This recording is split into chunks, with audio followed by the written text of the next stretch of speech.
কেমন ম্যাজিকের মতো মনে এসে ধাক্কা দিল না ছবিটা। ঠিকই ম্যাজিকটাই দেখবো বলে বারবার ছুটে আসি। লোকজন বলে অবশ্য সেই একই সবুজ পাহাড়, একই রকমের খাদ, কাঁচা রাস্তা, একই ধাঁচের বাড়িঘর, তেমন তো কিছুই নেই।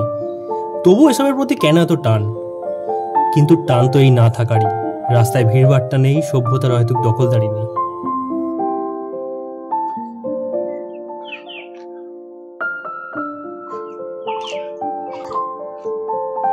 সামান্য হেঁটে চলার মধ্যেও কি পরম তৃপ্তি আছে। কোথাও পৌঁছানোর তাড়া নেই, সময়ের কোনো হিসেব নেই। সব কিছু থমকে দিয়ে ঈশ্বর যেন আমায় একটু সময় দিয়েছে নিজের সাথেই কাটানোর জন্য। কোথায় এসেছি বলুন তো? পাবং।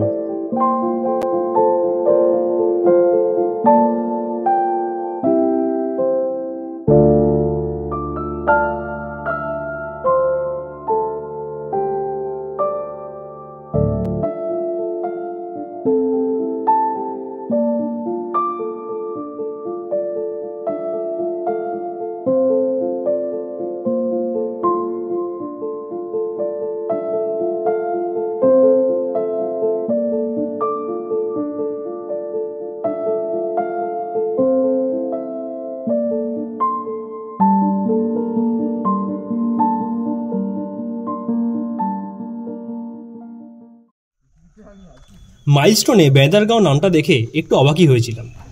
তারপর জানতে পারলাম এই গ্রামের পূর্বপুরুষদের মধ্যে কেউ একজন ব্রিটিশ আমলে বেদার ছিলেন। ब्रिटिश टाइम के ज़माने में मेरा ग्रैंडफादर ब्रिटिश टाइम के ज़माने में बैदार था। तब बैदार का मतलब जो इंफॉर्मेशन जो कलेक्ट करके गांव में जितना भी है वो सब इंफॉर्मेशन कलेक्ट करके वो लोग रखते थे, मतलब उस टाइम पे देते थे, ब्रिटिश टाइम पे।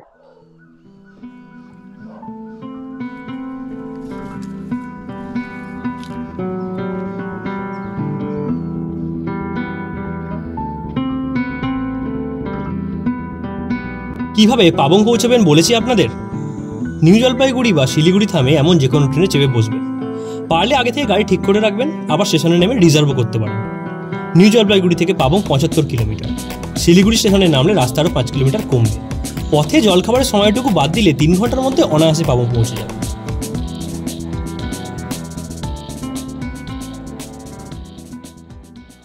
এখানে থাকার মতো অনেক সুন্দর সুন্দর হোমস্টে আছে।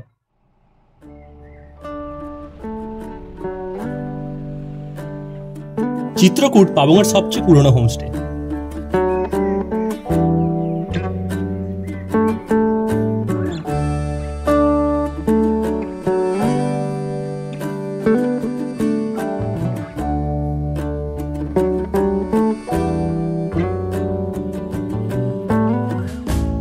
সব থেকে জনপ্রিয় আর বিখ্যাত পাবং হোমস্টে। এর আকার দেখলে সহজেই আন্দাজ করা যায় এর বিখ্যাত হওয়ার রহস্য।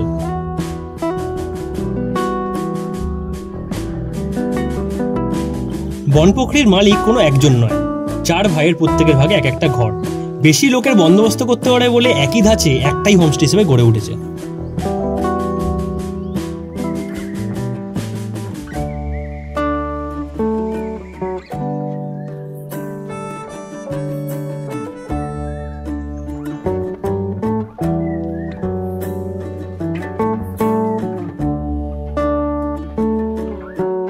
এই 3 তলা হোমস্টে থেকে প্রায় গোটা গ্রামটাকেই দেখতে পাওয়া যায়।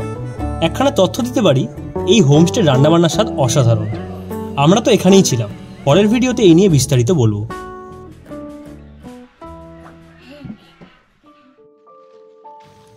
মাটিতে পড়ে থাকা শুকনো পাতার নরম পথ দুপায়ে মারিয়ে প্রচলিত বিশ্বাসের পিছু পিছু আমরা চলে গেছিলাম এক অপূর্ব মায়াবী জায়গায়।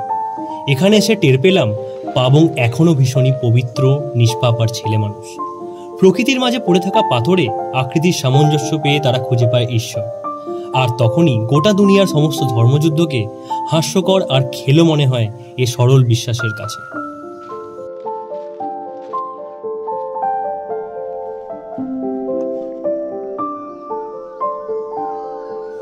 কারোর যত্ন ছাড়া পরিচর্যাহীনভাবে অনাদরে পড়ে আছে শয়ে শয়ে গাছ, আর সেসব গাছে আপাদমস্তক ফুটে আছে লক্ষ লক্ষ ফুল। হ্যাঁ, গোলাপি অ্যাজেলিয়ায় যেন ছেয়ে গেছে গোটা পাবং গ্রাম।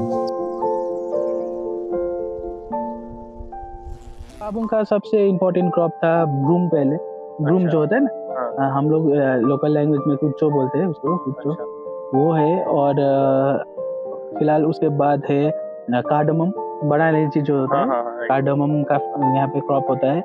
और अभी चल रहा है ये लोकल साग सब्जी, ये सब ऑर्गेनिक है पूरा यहाँ पे, सब ऑर्गेनिक खाना बनता है सब यहीं पे बनता है। हाँ, मोस्टली सब्जी तो यहीं से चल जाएगा आपका।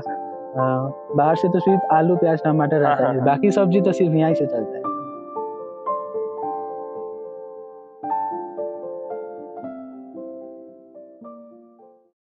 यहाँ पे मतलब जैसे आप लोग तो होम स्टे चला रहे हैं, लेकिन बाकी जो यहाँ का लोग है गांव का, तो उन लोगों का मतलब मेन मतलब प्रोफेशन क्या है, कैसे मतलब उन लोगों का रोजगार कैसे होता है?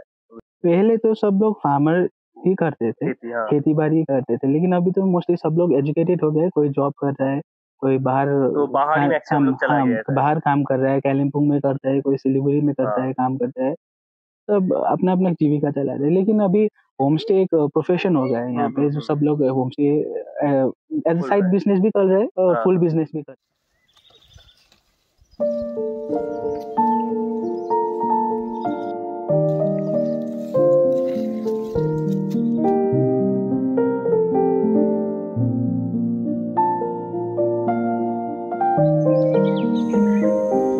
পাবংয়ে আচমকা সন্ধে নেমে যায়। কোনো সড়কবাতি নেই, দু চারটে বাড়িঘর, হোমস্টে, টিম টিম করে আলো জ্বলে। গোটা গ্রাম যেন ঘুমের দেশে হারিয়ে যায়। পরদিন ভোর হয়, পাবং জেগে ওঠে পাখির ডাকে।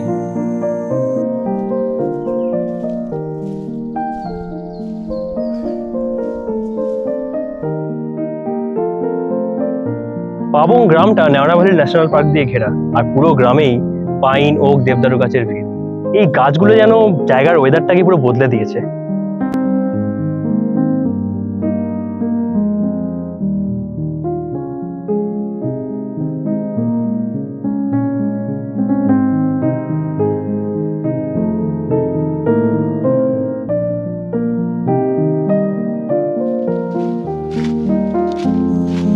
পাবংয়ে যেখানেই থাকুন, দিনের বেলা ঘরে মন টিকবে না। আর আপনি এখানে ওখানে রাস্তায় জঙ্গলে যেখানেই হাঁটুন, যুধিষ্ঠির মহাপ্রস্থানের মতো আপনার পিছু পিছু চলতে থাকবে কোনো এক পাহাড়ি কুকুর, সামান্য আদরের লোভে।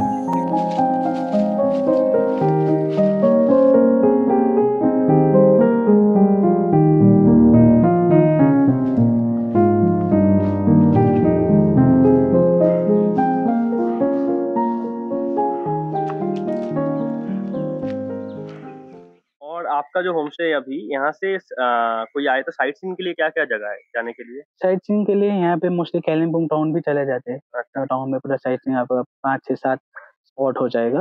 उसके बाद लोलेगांव, लाबा, ऋषभ, कोलाखाम, ये सब यहाँ से भी जा सकते हैं। हाँ, और सबसे नियरेस्ट स्पॉट है आपका चारकोल, ये पैदल भी जा सकते हैं आप। लगभग आधा घंटा का रास्ता है पैदल, किलोमीटर के हिसाब से 1.5 किलोमीटर है, यहाँ से जा सकते हैं आप। আমরা ফিরে আসি। পেছনে পড়ে থাকে ফাঁকা পথ, অকৃত্রিম ব্যস্ততা।